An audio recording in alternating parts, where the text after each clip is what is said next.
Chillo there, H+III+T, it's a boot that dang on time. You know, the title of this video is more so just to make it, I don't know, click-worthy. Not clickbait, but like to have all the keywords in it so it does what it does as far as views go. But the answer to the question in the title is yes. I don't care who you are. If you're a Knicks fan, the answer to this question is yes. Absolutely. Like, it's like a rhetorical question just to get traffic to the video. But let's talk about kind of my journey with this, if you will. When the news first came out that Kyrie was basically done and wants to, pun intended, sever the bond with LeBron and the Cavaliers, I was like, wow, this is freaking crazy. I'm not going to make a video on it, but you know, that's crazy for the league. Hooray for shakeups. I'm just trying to get Derek back on the Knicks.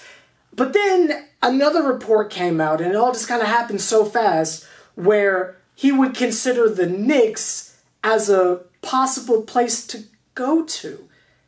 And I didn't know how to take it at first. And I had a real moment. I want to say shout out to my dad and Matt the Knicks fan, because we really kind of like talked it out, not all together. My dad, Matt the Knicks fan, and myself were not in a room. It was two different conversations, but we kind of talked it out together, basically. And much like I said about the Carmelo thing, we all have to be Knicks fans first. You feel me? We can love these players and stuff, but at the end of the day, are we fans of the players or are we fans of the teams? And every sports fan or whatever has to have that moment. Do you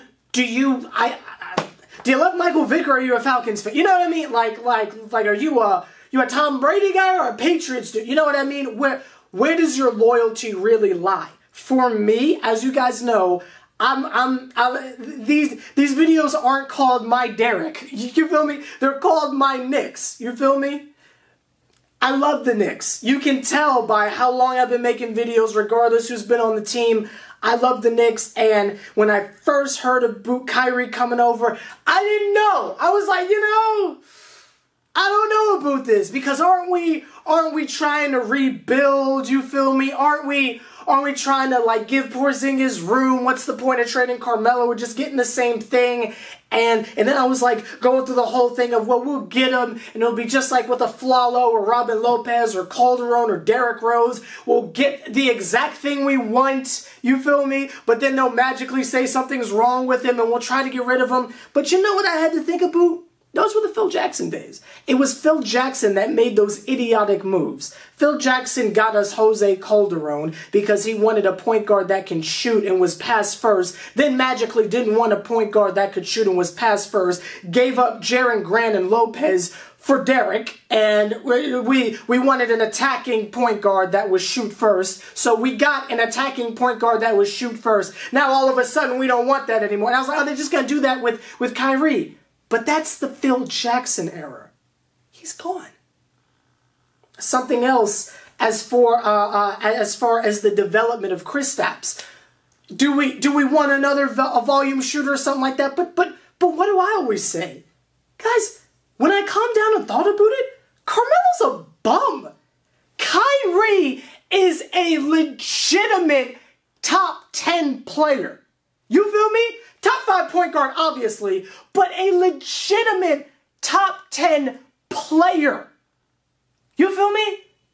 Not like Carmelo, where we're debating, is he even top 20 at this point? Kyrie Irving. We can't pass that up.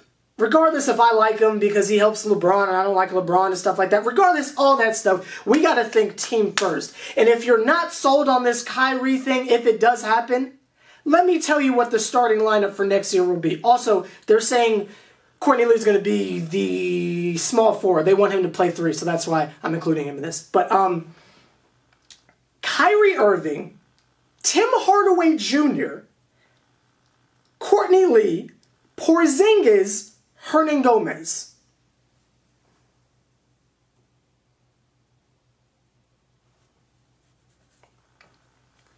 That's unstoppable. Who's gonna stop it? Like each year we are progressively getting better and better. and no Phil to mess this up? Last year I was tripping over we got freaking Derek and Joakim. Kyrie, Tim Hardaway, Courtney Lee, Porzingis, and Hernan Gomez would be our start.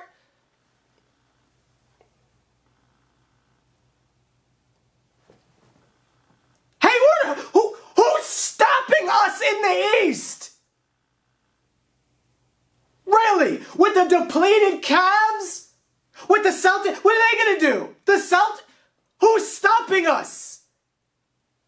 Like, comment, subscribe, H+III+T. You know the Triple OG put in as much work as me. Do me a favor, point him out. If this goes down, I don't even know what to say. I don't even freaking know what to say. Gosh dang it. I don't have a joke. I don't have a pun. I don't have a reference. As much as I love Derek, it's Operation Get Kyrie or Die Trying, gosh dang. We're on that G-Unit type foolishness. Let me know your thoughts. Do you think we'll get them? Maybe by the time I post this video, we'll already have them. I don't know. But if we get Kyrie, that's it. And and let me say it now. Everyone who's going to magically be a Knicks fan if this happens, I want y'all to remember who held you down during these horrible years. You feel me? When every other basketball vlogger starts magically buying like Knicks jerseys and stuff, remember who held you down when we were trash. See you guys tomorrow.